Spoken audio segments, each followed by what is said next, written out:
Мацева, Талдыкольская сельская библиотека проводит акцию «Мы читаем Абая», посвященную 175-летию Абая Кунанбаева. Стихотворение Абая Кунанбаева «Стучат часы, их стук не праздный звук».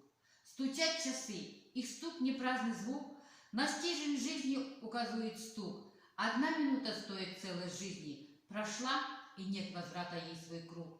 Часы, как будто тикающий вор, незримо жизнь, крадущий с давних пор, изменчиво, легко, неуловимо в наш век уйдет, как дымка с вечных гор. Знак уходящей жизни — это стук, гнетет ли душу, мерит ли досуг. Уловки эти разгадал наш разум.